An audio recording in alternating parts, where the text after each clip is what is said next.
Claro que a gente vai repassar aqui o que a gente está vendo, né? A gente, na Câmara de Vereadores, a gente também tenta ter um contato com a Prefeitura, que é o órgão executivo, porque hoje o nosso prefeito é um só, né? O prefeito é o prefeito Jonas, o vice é o teu prefeito, é o meu, a gente quer que a cidade ande. Só que em algumas situações a gente vê que sim, a Prefeitura ainda está sem planejamento, desencontrada e não se encontrou. E esse é um bom exemplo agora do trânsito.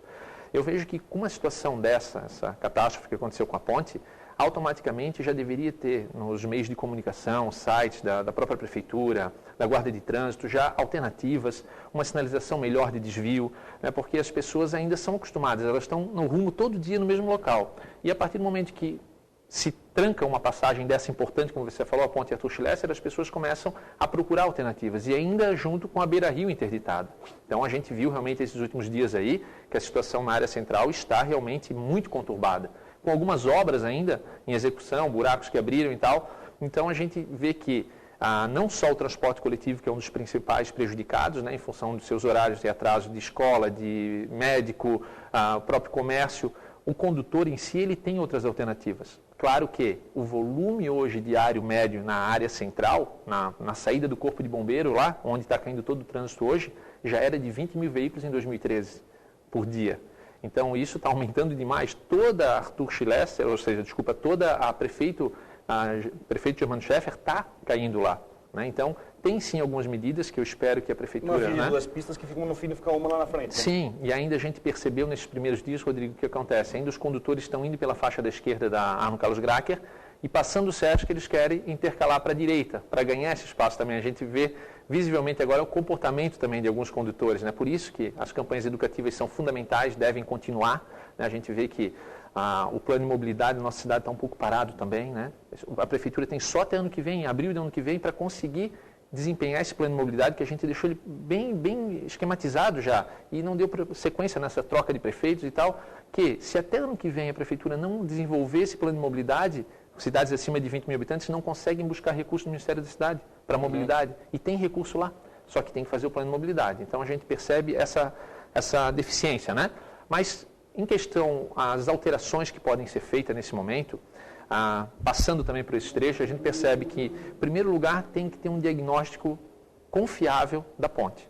Tem que ter um diagnóstico. Não adianta saber quanto tempo vai levar. Isso. Eu já escutei falar que estão pensando em fazer meia pista, já escutei falar em 2 meses, 4 meses, até 6 meses e já escutei também até 1 ano. Né? Então, assim, a partir do momento que você não tem um diagnóstico confiável, as alternativas também não podem ser muito audaciosas. Porque a gente escuta falar na mão dupla, na ponte estaiada. É temerário, é perigoso, né, uma mão dupla. Nós vamos ter que ter mais um tempo de semáforo na cabeceira da ponte com a Cílio Luz, mais um tempo de semáforo no Hotel Veneza, na Pedro Werner com a Lauro Miller e no HSBC. Então nós vamos estar tirando uma faixa de rolamento e esses veículos vão continuar vindo para o centro por ali e vamos estar aumentando esse congestionamento. Então eu vejo, não sei se eu já posso falar algumas alternativas que a gente imagina que melhoraria a fluidez, né? Rapidamente, sem fazer a contagem volumétrica, ainda que eu creio que a Secretaria de Trânsito deve estar fazendo. O Blumer, que ficou lá na Secretaria, efetivo, é um baita profissional, só que também ele está sozinho, hoje está sobre as costas dele o transporte, a sinalização, a guarda de trânsito e toda a parte de educação de trânsito. Então, uma pessoa só não consegue, né? Então, a gente até solicita aqui que o nosso prefeito, meu e teu, possa realmente dar uma atenção especial para o trânsito. Ficou evidente na Defesa Civil também, poucas pessoas, quando acontecem essas situações que a gente vê onde estão os furos, né? Então, as alternativas que eu imagino que seria a paliativa nesse momento, mas que daria já uma fluidez melhor para esse trânsito, agora com a Beira-Rio liberada, que a gente crê que hoje também fica, é a primeira delas, né? Uma mão inglesa na Alameda Bailarina, na Paula, em frente ao terminal. Sai o túnel ali? Isso. Fazer um avanço daquele canteiro na frente do terminal até o meio da pista, deixando só a pista da direita livre e a pista da esquerda já para entrar na mão inglesa. Para quem está vindo do lado esquerdo da Arno Carlos Gracker, vindo da ponte estaiada, já fazer o contorno à esquerda em frente ao chafariz. Por quê? A ponte estaiada, a ponte Arthur Schlesser não está em funcionamento. Então ele já faz o trajeto reto para o centro sem conflito nenhum. Quem está vindo do terminal, da prefeita Germano Scheffer, também já vai entrar à esquerda livre.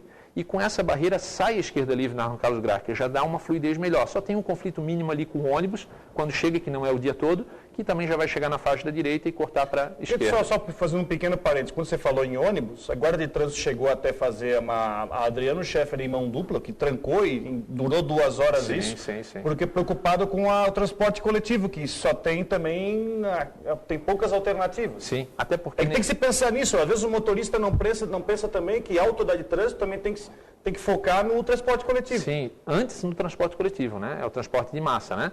E essa alteração ali também depende de agentes ali no semáforo da Adriano Scheffer com o prefeito o dia inteiro, porque tu vai sair sem semáforo. Então também é uma situação temerária. E o raio é complicado da Rodrigues para Adriano. É um raio muito ruim para o ônibus entrar também. Então, uma das alternativas é a mão inglesa no início ali para minimizar aquele conflito que tem ali. Da mesma forma, na saída da Takai, que agora é Toyota, avançar também meia pista para deixar a saída da Rua do Cacos, que é a Germano Moritz Hoffmann, livre à esquerda, porque a Beira Rio fica livre à direita. E aí sim, lá na ponte do Corpo de Bombeiros, ali sim eu imagino que tenha que ter, né? Ontem parece que os agentes estiveram ali, mas ainda com a Beira Rio fechada, agentes ali durante todo o dia para deixar realmente esse fluxo da Beira Rio ir reto para Marcílio Dias, e lá outro agente de trânsito naquele ponto, também 12 horas por dia, das 7 da manhã às 7 da noite. A gente sabe que tem poucos agentes, eles trabalharam muito e agora a gente vê como é importante o agente de trânsito na cidade, né?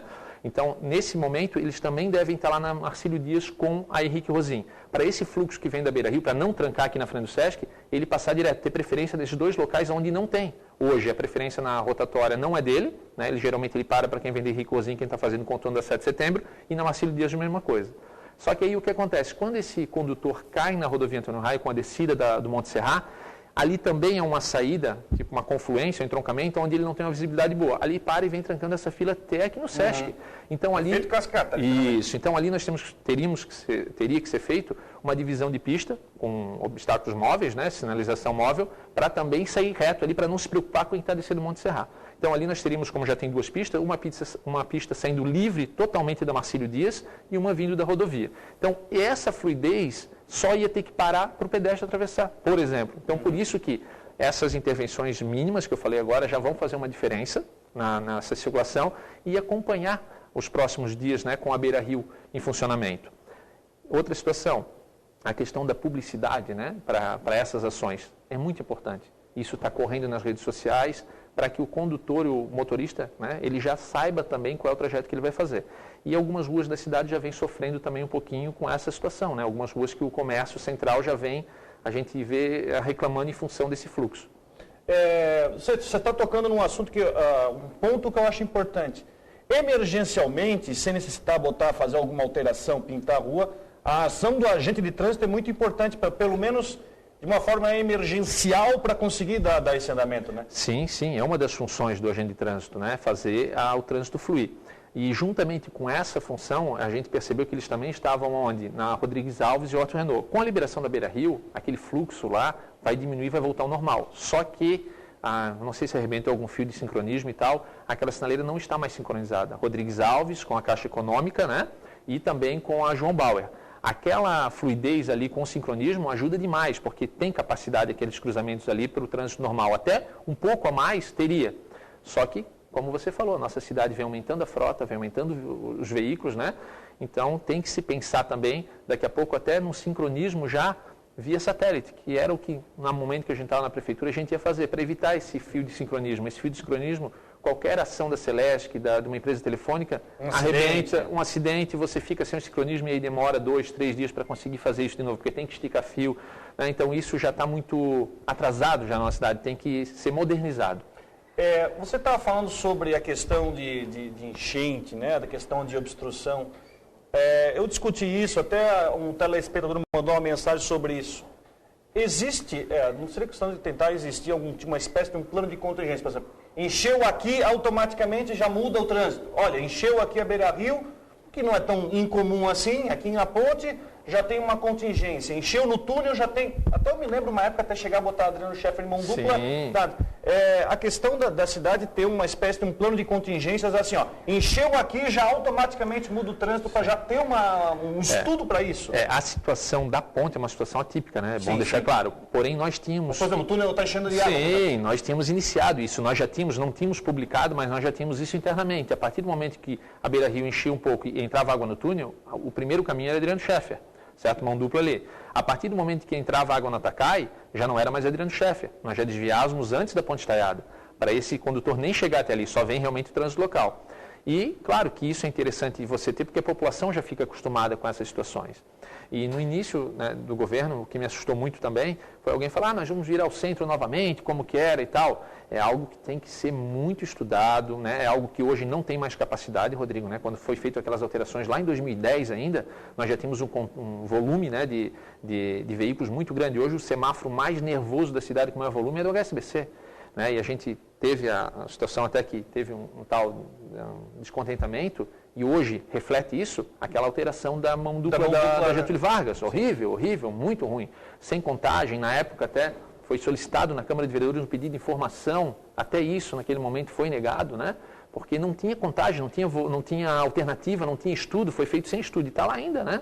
Então, a gente até vai falar sobre isso na Câmara de Vereadores na terça-feira também, para que realmente a Prefeitura possa rever aquela situação ali, né, porque é uma situação que hoje você tirou 3 faixas de rolamento vindo do bairro Maluche, e não é só Maluche, é Dom Joaquim, é Azambuja, é Paquetá, Botuverá todo, que tinha uma esquerda livre no HSBC, não tinha fila. Hoje a fila frequentemente passa lá da Arthur Steinmark. Né, isso que as pessoas já estão fugindo dali. E, consequentemente, do outro lado, toda a prefeito Germano Scheffer, e hoje todo esse desvio da Arno Carlos Gracker em função da ponte, vai cair onde? Cairia no semáforo do HSBC também, para convergir para 1º de Maio, Águas Claras, que é outra região muito populosa da cidade, que hoje o tempo ali está mínimo, você fica ali 4, 5 estágios para conseguir chegar do Bandeirante até no posto. Em momentos de pico mesmo. Sim, em função dessas alterações. Eu pude presenciar, por causa das alterações, a fila. Aí também tem a questão da própria zona de pontes. A fila que eu passei por ela, começa na APAI, vai por toda a Lester, chega na esquina ali do Boca Mafra, vira à esquerda, essa fila continua, na rotatória da Figueira, continua e vai até a Italianinha. Estou falando em 2 quilômetros de fila. Sim. Na cidade de Brasília, estou falando em 2 quilômetros. Sim, não, o volume realmente é grande, o volume. Nesse trecho ali tem um projeto, eu espero que a Prefeitura continue também, que é a Beira Rio, no lado do Maluche, para fazer o contorno por trás do Colégio de Cultura e no Instituto Federal, para, inclusive, eliminar essa rotatória na saída da PAI. Porque aquele conflito ali de 4 movimentos, 4 não, 12, né? Porque 12. Cada um que vem de cada lado pode ir para 3 lugares. Congestiona muito tanto a saída da Beira Rio, quanto a saída do Maluche e quanto a passagem, né, da própria Hugo Schlesser. Então, ali também é alguma coisa que deve ser refeita. Quero deixar claro aqui, Rodrigo, para quem está nos assistindo, né, eu não estou aqui sendo melhor que ninguém, a gente está falando um pouquinho do que a gente conhece, né? Até porque se a gente tentar querer ser melhor que ninguém, todo mundo vai querer saber. Então, a ideia é justamente essa. Estou passando aqui isso, quando a gente fala, o vereador vai lá falar de trânsito. Não, o vereador está vindo aqui falar a parte técnica, sim, né? Que eu já tive lá, conheço essa parte. Técnico da coisa. Não é questão do vereador aqui, porque existe é a mesma coisa que você trazer um ex-jogador para fazer comentário de futebol, perfeito, que conhece, porque estava lá. Perfeito. Mas, claro. Agora, deixa eu entrar no assunto Câmara, porque a gente diz respeito à ponte, né? Eu quero também trazer para o nosso telespectador a aplicabilidade disso. O vereador Cleiton levantou a situação dessa ponte de ferro ali, essa levantada. Sinceramente, eu não tenho conhecimento técnico sobre isso, não sei a aplicabilidade disso. E segundo, que claro, volta o assunto de se construir mais pontes aqui na cidade. A gente sabe que teve aquele projeto que a Câmara derrubou, daquele financiamento para fazer uma ponte ali perto da FENARRECO, pensando mais a longo prazo, tá? Ou também curto com essa história da ponte. Você acha a aplicabilidade dessa ponte? Olha, Rodrigo, a função... Eu não conversei com o Cleiton sobre isso ainda, né? O link tem uma ponte do Exército que... Não, eu já conheci essa ponte, né? Geralmente ela é aplicada em locais onde ficam isolados, né? O Exército vem e faz essa ponte em locais onde, por exemplo, não tem outra passagem, não tem outra saída. Para arrebentar um pontilhão. Outra alternativa, isso. Aí geralmente é aplicável. Não sei qual vai ser a resposta do Exército, né? Só que o problema não é somente a aplicabilidade da ponte, é o acesso. Eu não posso botar uma ponte para depois fazer o acesso. E será que é viável derrubar essa ponte toda e colocar uma ponte do Exército? Quanto tempo vai ficar lá? Então, é algo assim que tem que ser bem estudado. E não tenha dúvida que a ponte nova que ia ter ali em frente ao pavilhão da FENARRECO, que ligaria toda a Antônio Raio, mergulhando já direto na João Bárbara, acesso para Guabiruba, seria de vital importância. Parece que no momento, na época, os vereadores acharam que o projeto era um pouco caro e tal, e não foi renegociado e acabou sendo rejeitado, né, aquele recurso. Mas, sem dúvida nenhuma, é um dos locais, né? Até estou fazendo um requerimento também para terça-feira, que sejam feitas vistorias em todas as outras pontes da cidade, depois dessa cheia, porque temos que se preparar. né? A Ponte Santos Dumont, já pensou uma Ponte Santos Dumont com problema? Não, imagina perder mais uma. Pois é, então eu já estou pedindo a vistoria justamente para, se houver a necessidade de fazer algum reparo, fazer urgentemente, para evitar que daqui a pouco nós temos, né, outra... Se perder mais uma, aí é o caos completo. Não, aí é o caos completo, né? Então, realmente, o trânsito nesse momento está dificultoso. Com a liberação da Beira-Rio, eu creio que vai dar uma minimizada, mas ainda não vai resolver. Então, essas intervenções locais, que eu mencionei no início da entrevista, eu acho que a Secretaria de Trânsito deveria analisar, né, com bastante cuidado, para garantir um pouquinho mais a fluidez das pessoas que estão passando na área central. Tá certo. Eu acho interessante trazer esclarecimentos. Aqui na Câmara também vocês vão debater esse assunto, né, Paulinho? Vocês vão ter essa discussão mais aprofundada. E eu digo o seguinte, esse caso aqui provoca uma discussão grande a longo prazo, né, do trânsito de Brusque. Você olha a falta que uma ponte faz. Precisamos ter mais uma, mais duas? Pô, eu acho que quanto mais pontos, melhor, obviamente, para você fazer essa travessia do rio. Hoje você está aqui no centro, você tem duas alternativas, lá ou lá. Né? Lá no Bombeiro, lá no Maluche, né? Estou aqui na Círio Luz, ou lá no Bombeiro. Né? São essas dificuldades. Né? Rodrigo, por isso eu insisto na questão da organização e planejamento do Executivo no plano da mobilidade. O plano de mobilidade vê isso tudo que estás falando, há 20, 30 anos à frente. Então esse plano de mobilidade tem que voltar a ser discutido o mais rápido possível. Né? Eu já me coloquei à disposição, inclusive para o líder do governo, na própria Câmara, que eu estou à disposição. Eu também quero o bem da cidade. Né? Quando a gente se foi para a candidatura a vereador, né? E, graças a Deus, e pela campanha, pelas pessoas que ajudaram, a gente entrou, qual era a proposta? Não era ficar indo contra prefeito, contra vereador, não. A ideia é o quê? Fazer o melhor para a cidade. Então a gente está à disposição, isso que eu estou falando aqui, eu falo também com o prefeito. Teve uma reunião essa semana, né? Teve. Infelizmente não teve a conversa, eu acho, entre o líder de governo e o prefeito. O Paulinho está à disposição também, pode dar uma força. Né? Não quero ser melhor que ninguém, mas a gente está aqui para contribuir e ajudar com a cidade. Técnico. Né? Quando a gente pode ajudar, a gente, né? Quando a gente precisa de um problema médico, a gente chama o médico. Sim, né? exatamente. Paulinho, muito obrigado pela sua presença aqui. Bom final de semana. Igualmente. Se der mais um problema, a gente chama, a gente vai. Dá uma disposição. Tá certo.